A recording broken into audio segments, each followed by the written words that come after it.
Occupational English Test. Listening Test. This test has 3 parts. In each part, you'll hear a number of different extracts. At the start of each extract, you'll hear this sound. You'll have time to read the questions before you hear each extract, and you'll hear each extract once only. Complete your answers as you listen. At the end of the test, you'll have 2 minutes to check your answers. Part A. In this part of the test, you'll hear 2 different extracts. In each extract, a health professional is talking to a patient. For questions 1 to 24, complete the notes with information you hear. Now, look at the notes for extract 1.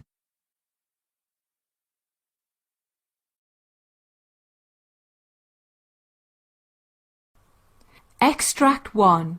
Questions 1 to 12. You hear a doctor talking to a patient called Mrs. Breege. For questions 1 to 12, complete the following notes with a word or short phrase. You now have 30 seconds to look at the notes.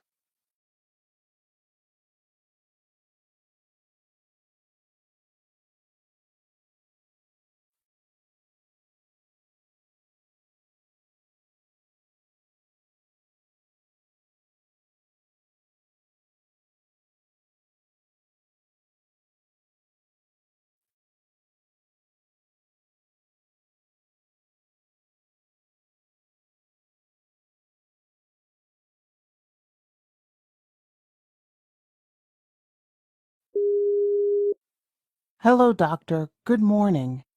Good morning. May I know your problem? Well, I have headache.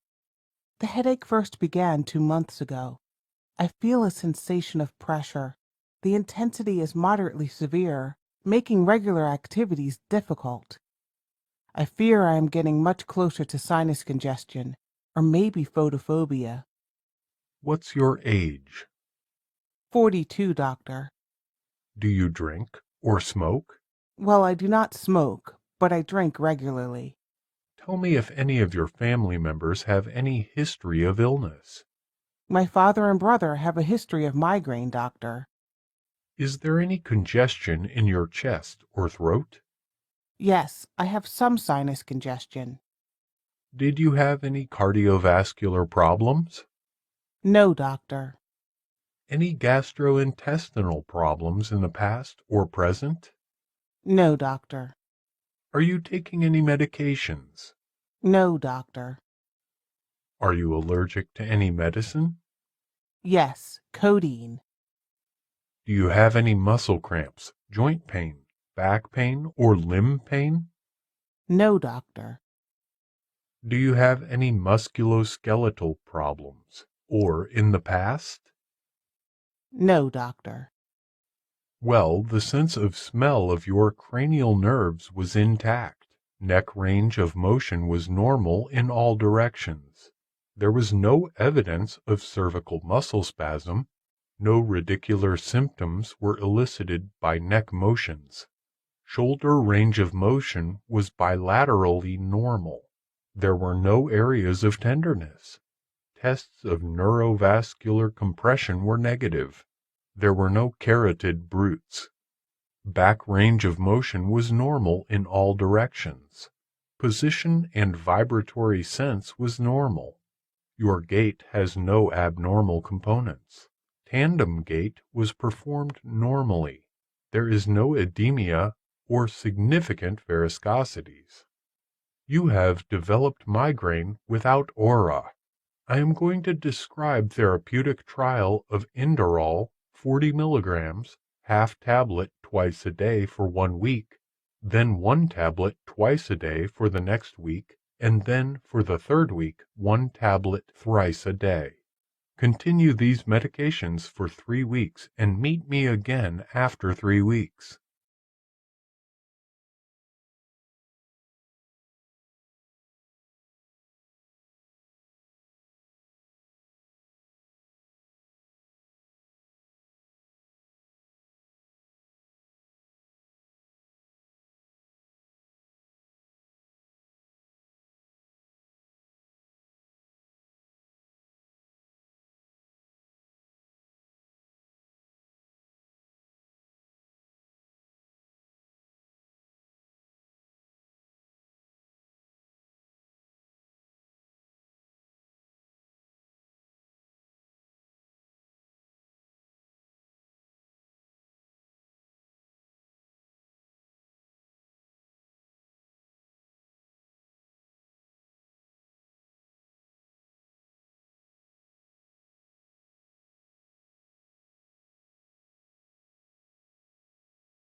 Extract 2, questions 13 to 24.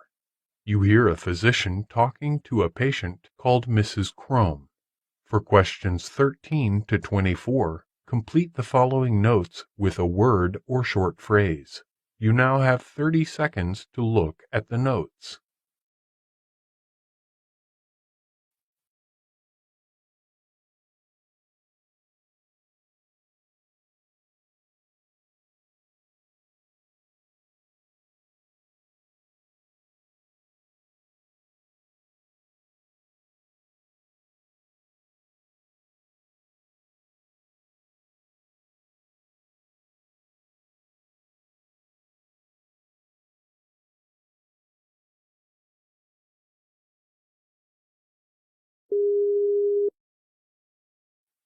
Good morning, doctor. Good morning. Please be seated. May I know your problem? Well, I feel that I have jaundice and a pancreatic mass. And recently I've noticed a new murmur, bacteremia, and fever. What's your age? 64, doctor. Okay. Do you have a cardiac history, or else any shortness of breath called orthopnea, or attacks of severe shortness of breath and coughing at night called paroxysmal nocturnal dyspnea? No, doctor. Are you getting chest pain, palpitations, or syncope? No, doctor. You have any past medical history? I had diabetes, hypertension, and transient ischemic attack long back. Okay. What medications are you taking?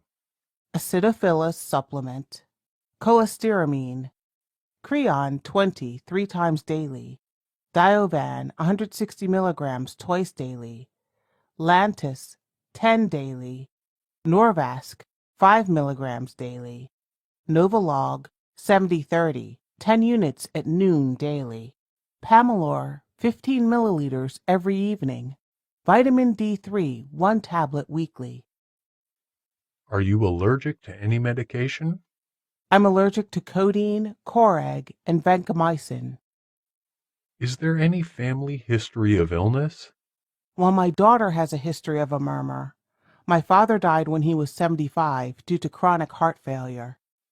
Okay. Well, your laboratory data shows sodium 133, potassium 2.8, chloride 99, bicarbonate 31, glucose 75, BUN 12, creatinine zero point 0.8, calcium 8.6, total bilirubin 3.2, AST 63, and ALT 43. White count 5.4, hemoglobin 9.1, hematocrit 26.6, and platelet count 128,000. Lipase less than 10. Your abdomen CT diagnosis shows a pancreatic mass with biliary obstruction. Previous biliary stent is present. Your electrocardiogram shows normal sinus rhythm. There are no acute ST-T changes. Your temperature is 98.8, heart rate 96, sinus blood pressure 138/55, respiratory rate 20, and oxygen saturation 92%. You have newly developed murmur that has occurred in the setting of fever and bacteremia. You also have a pancreatic mass with jaundice, hypertension, hyponatremia, and hypokalemia. Take Diovan and Norvasc for blood pressure control. I recommend that you should undergo an echocardiogram. This will be to assess the possibility of endocarditis, which may be contributing to these symptoms.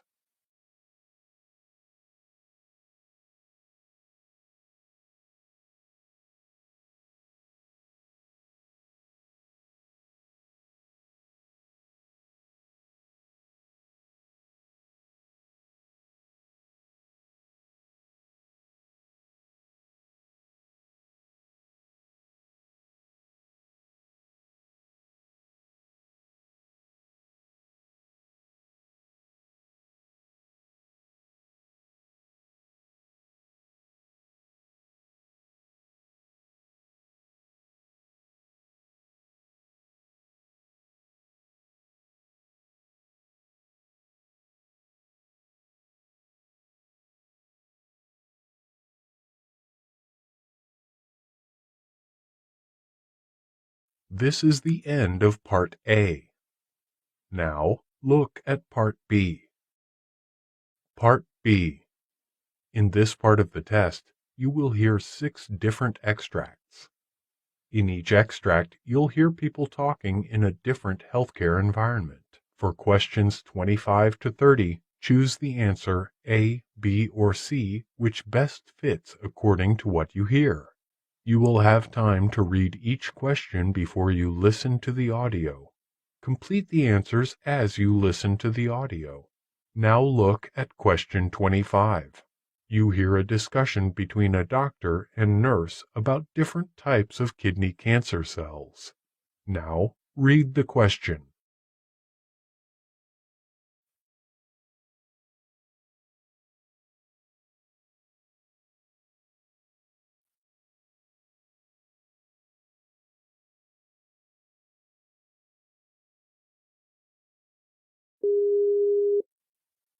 Hello, doctor. What are the different types of kidney cancer cells? Well, there are about 10 different types of kidney cancer cells. Clear cell is a very common type of cell found in about 70% of kidney cancers, which may be slow growing or grade 1 and less aggressive, or may be grade 4 with a very aggressive growth. Clear cells are susceptible to treatment with immunotherapy and targeted therapy. Papillary cancer cells is seen in 10% to 15% of patients and has further subtypes called type 1 and type 2. Sarcomatoid cells grow most aggressively of all types of kidney cancer cells. It may be found with clear cell or papillary type. The cancer cells appear like sarcoma cells under the microscope. Collecting duct cancer is similar to transitional cell carcinoma and is rare and is usually treated with chemotherapy. Oncocytoma is a slow-growing cancer and does not spread beyond the kidneys. Chromophobe is another type of rare cancer. Angiomyolipoma is a non-cancerous tumor that has a unique appearance on the computed tomography scan. This type of cancer is less likely to grow aggressively and spread and is treated surgically.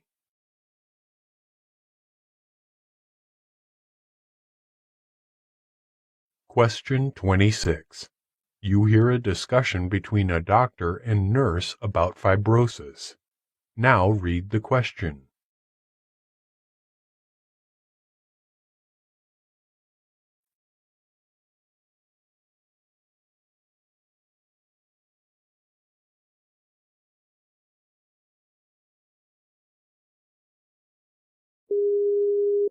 Hello, doctor. What is fibrosis, and what are the different types of fibrosis? Well, the term fibrosis means the formation of fibrous tissue that may or may not be connected with tissue healing. Some of the different types of fibrosis are: lung fibrosis or pulmonary fibrosis may occur as a result of prolonged infections, such as tuberculosis or pneumonia.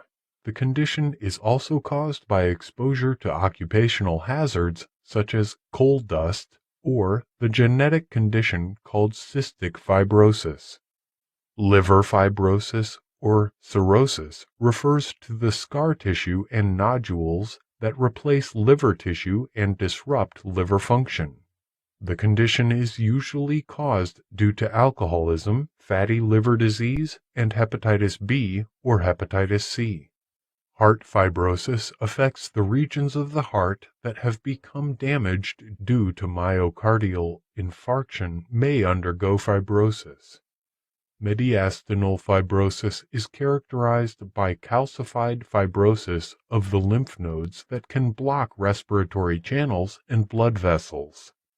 Retroperitoneal cavity fibrosis affects the soft tissue in the retroperitoneum, which contains the aorta, kidneys, and numerous other structures.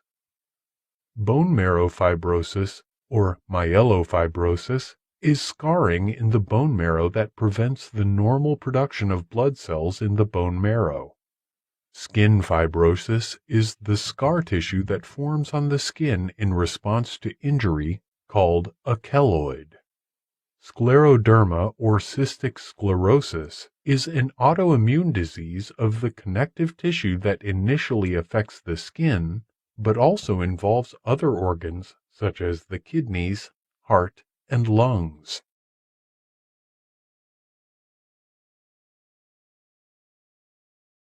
Question 27. You hear a discussion between a doctor and a nurse about autophagy. Now read the question.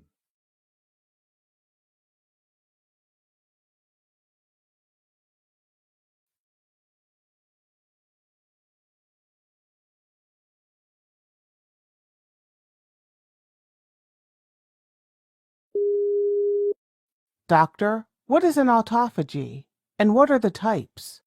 Well, autophagy is a process which includes the consumption of the body's own tissue during a metabolic process that occurs due to starvation and in certain diseases.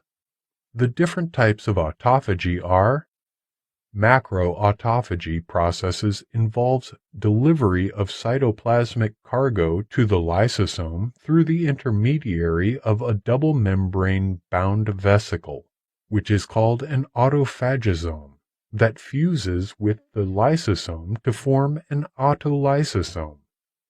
Microautophagy. During this process, the cytosolic components are directly consumed by the lysosome itself through the lysosomal membrane. Chaperone-mediated autophagy. During this process, the targeted proteins are translocated across the lysosomal membrane in a complex with chaperone proteins.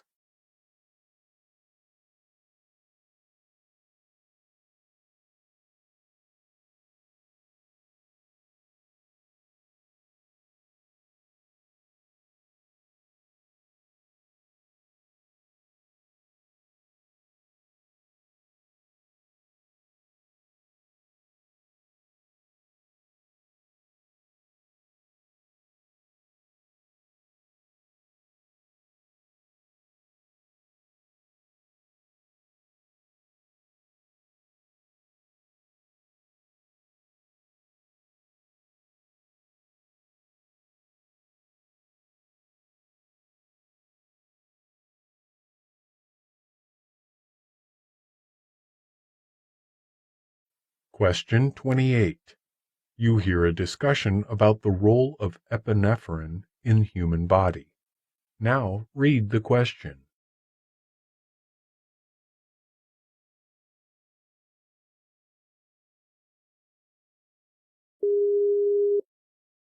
Hello, doctor. What is the role of epinephrine in our body? Well, triggering fight or flight response is the role of epinephrine in our body. This occurs when a person is subject to a threat, which causes a signaling process to occur, leading to our reaction to the potential danger. Epinephrine and liver cells. One of the places where epinephrine has an effect is in the liver. Epinephrine, along with another hormone called glucagon, is responsible for the breakdown of glycogen in liver cells. Epinephrine and the lungs. The lungs contain smooth muscle. Epinephrine causes smooth muscles to relax. Specifically, epinephrine binds to beta-2 adrenergic receptors on bronchial muscle cells. Epinephrine and the skin. The effect of epinephrine on the skin is mainly caused by it binding to alpha-adrenergic receptors, the alpha-2 adrenergic receptor in particular. Epinephrine and the heart. Epinephrine binds to beta-adrenergic receptors on heart muscle cells. This causes the contraction rate of the heart to increase. This ultimately leads to increased blood supply to the tissues in the body.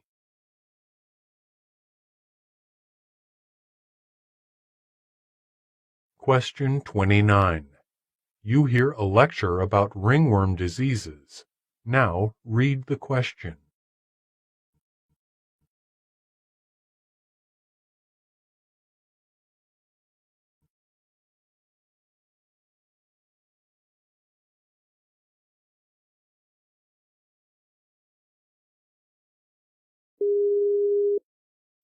Ringworm, or tinea, or dermatophytosis, is a common skin and nail infection caused by fungus. Because the disease causes an itchy, red, circular rash, the disease is called ringworm. The different types of ringworm are usually named for the location of the infection in the body. Areas of the body parts that can be affected by ringworm are: tinea pedis, infects the feet, which is also called athlete's foot. Tinea cruris infects inner thighs, groin, or buttocks, which is also called jock itch. Tinea capitis infects the scalp, and tinea barbae infects the beard. Tinea manuum cause infections in hands. Tinea unguium, or onychomycosis, infects fingernails and toenails or fingernails. Tinea corporis infects other body parts such as legs and arms. Question 30. You hear a discussion about different types of rheumatoid arthritis. Now, read the question.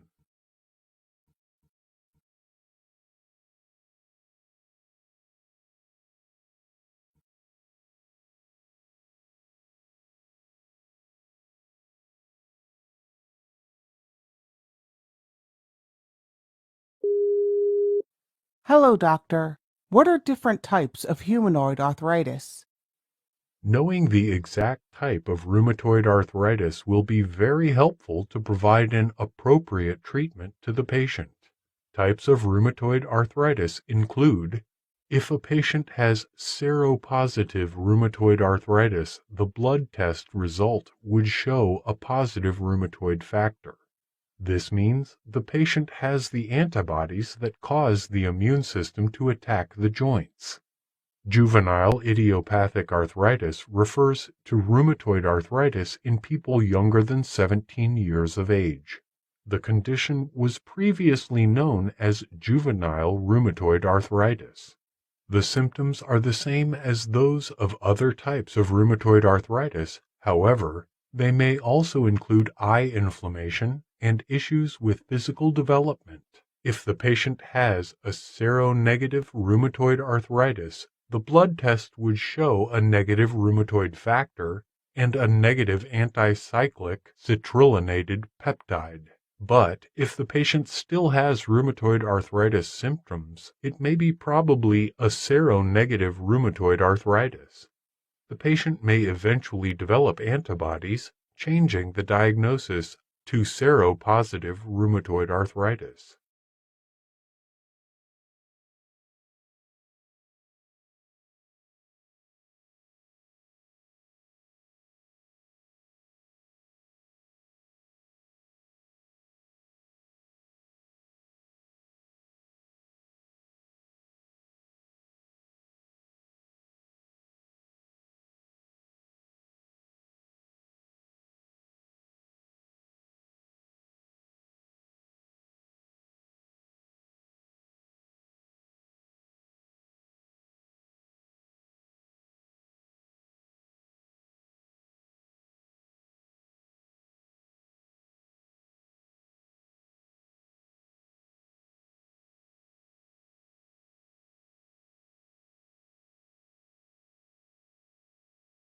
That is the end of Part B.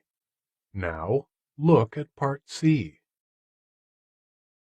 Part C.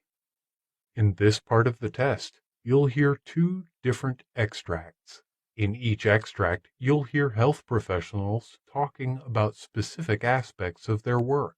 For questions 31 to 42, choose the answer A, B, or C, which fits best according to what you hear. Complete the answers as you listen to the audio. Now, look at Extract 1. Extract 1. Questions 31 to 36. You hear the lecture given by a physician on migraines and headaches. You have 90 seconds to read questions 31 to 36.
Hello everyone.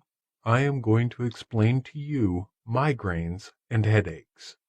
If you've given much consideration to the factors that might encompass the different types of migraine and headaches, you probably imagine that they range from a dull throb that doesn't require any treatment to excruciating pain that would require a trip to the emergency room. But do you know that there are about 16 different classifications involving migraine and headaches? Interestingly, some of them don't even involve head pain at all. Here's a rundown of various types of migraine and headaches. An abdominal migraine is mainly in children of 5 to 9 years old. However, it can occur in adults as well. This type of migraine usually doesn't involve a headache, although children with abdominal migraines often have head pain when they grow older. Acephalgic or silent migraine has many migraine symptoms but without headache. Alice in Wonderland syndrome is a rare form of migraine aura that causes distortions in perception. Patients with Alice in Wonderland syndrome might feel as if they are growing smaller, then larger, or might find time seeming to speed up or slow down. Usually, children experience this condition more than adults. However, it can occur in people of any age. Symptoms of a basilar-type migraine can be confused with those of a stroke at times. This condition can cause speech slurring, unsteadiness, vertigo, and numbness. This type of a migraine isn't common, but one study showed it may occur in up to 10% of those who have a migraine with aura. If the headache occurs for more than 15 times a month, means it's a chronic daily headache. About 4% to 5% of people have chronic daily headache, which falls into numerous subcategories based on the characteristics of the headache. A chronic daily headache will have symptoms like snore and sleep problems. Cluster headaches are the most painful headache type that involve attacks of severe pain lasting between 15 and 180 minutes. This can occur once every other day or even up to 8 times in a day. Cluster headaches are diagnosed more often in men than in women. Hemicrania continua is a headache that doesn't stop that occurs on one side of the head. Pain is moderate but can spike into excruciating at times. Hemicrania continua is not considered a migraine but can share some symptoms with a migraine, including light sensitivity and nausea. However, the condition can be easily treated with a particular form of non-steroidal anti-inflammatory drug. A hemiplegic migraine is a rare form of a migraine where the patient experiences weakness on one side of the body, possibly accompanied by confusion or speech slurring. Ice pick headaches are stabbing, extremely intense headaches that can be absolutely terrifying. The condition generally lasts from 5 to 30 seconds. However, they can strike anywhere on the head, sensing as if an ice pick is being stuck in the head. New daily persistent headache is diagnosed with daily head pain that persists for 3 months or more. To diagnose this type of headache, the doctor must first rule out several other conditions that can cause similar symptoms. Pseudotumor cerebri, or idiopathic intracranial hypertension, is a condition in which the body either produces too much of the fluid found in the brain and spine or doesn't absorb the fluid properly. Pseudotumor cerebri means false brain tumor because the symptoms of this condition mimic a brain tumor. A retinal migraine causes flashes or sparkles of light, possibly combined with partial or complete temporary blindness, but only in one eye. This occurs before the headache phase of a migraine starts. The head pain generally commences within an hour of such visual symptoms and lasts up to 3 days. A transformed migraine starts as chronic migraine attacks, however, gradually or quickly transforms into almost daily and less severe head pain. Transformed migraine attacks can be accompanied by nausea, along with sensitivity to sound and light. Status migrainosus is a painful, debilitating migraine attack that lasts for more than 72 hours. However, in case moderate to severe migraine pain lasts for more than 72 hours with less than a solid 4-hour pain-free period while awake, it should be treated as an emergency.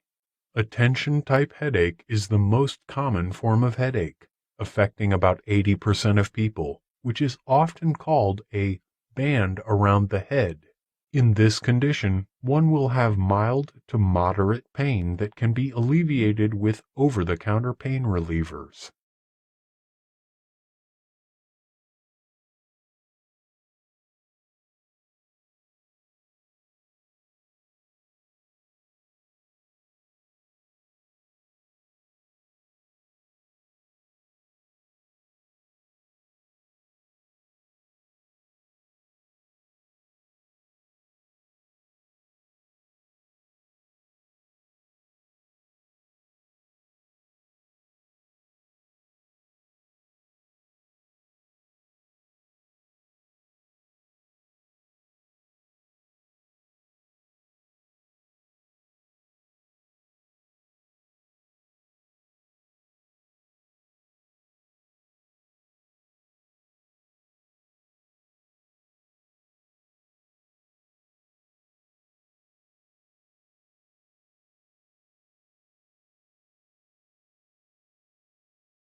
Now look at Extract 2, questions 37 to 42. You hear the monologue of a physician giving a lecture on acanthamoeba infection. You have 90 seconds to read questions 37 to 42.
Hello, doctor.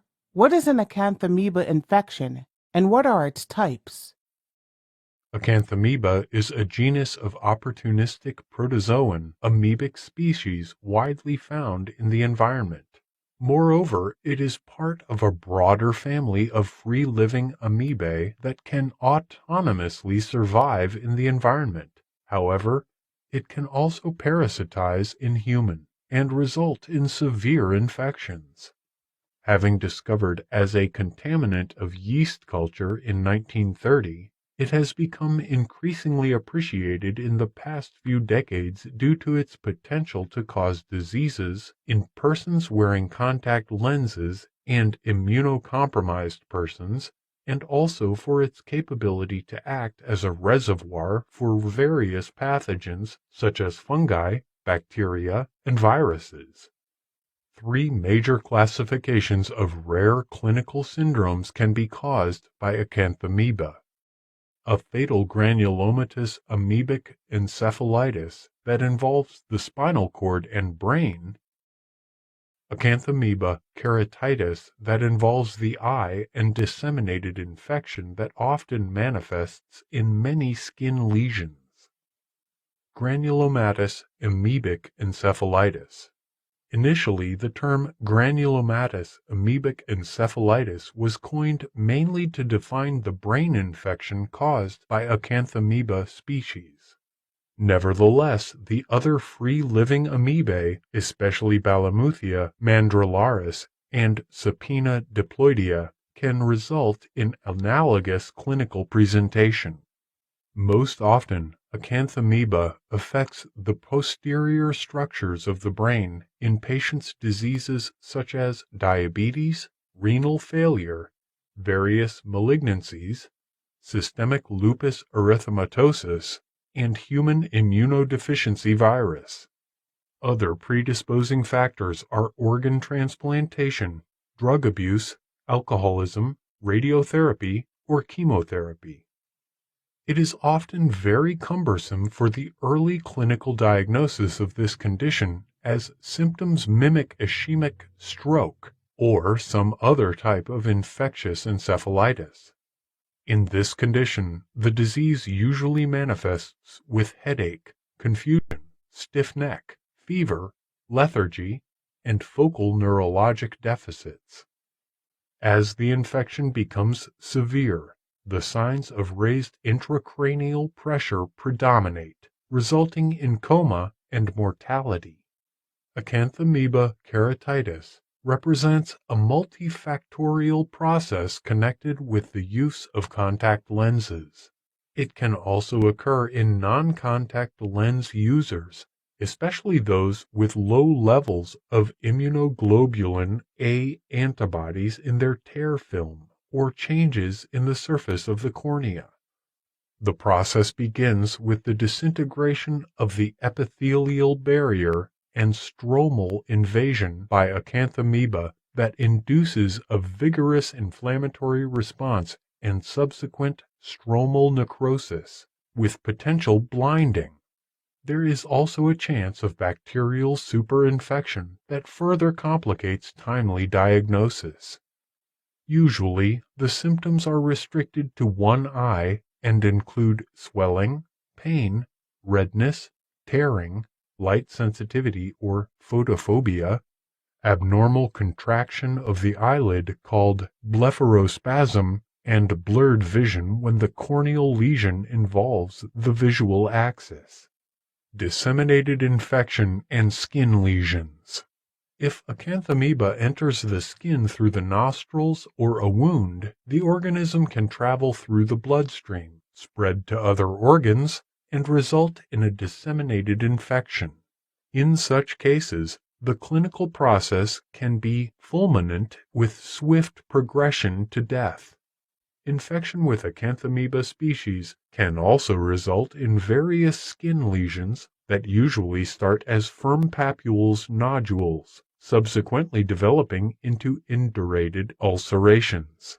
Yet it is unclear whether such skin manifestations arise as a primary focus of infection or as a result of hematogenous spread from other sites. If they are diagnosed microscopically, the cutaneous lesions are often characterized by focal necrosis surrounded by inflammatory cells, vasculitis, and amoebas themselves. Even then, the condition can be confused with other infection caused by fungi, viruses, or mycobacteria, especially if the organism is not visualized in the single biopsy specimen.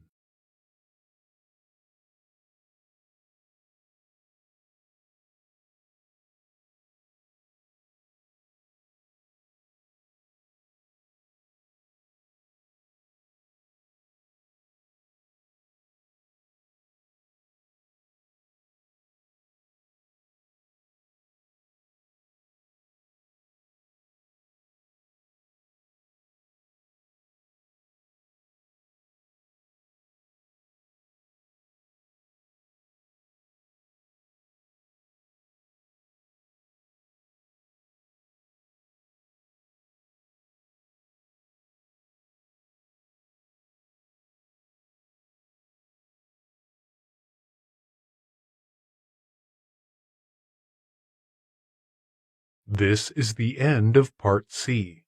You now have 2 minutes to check your answers.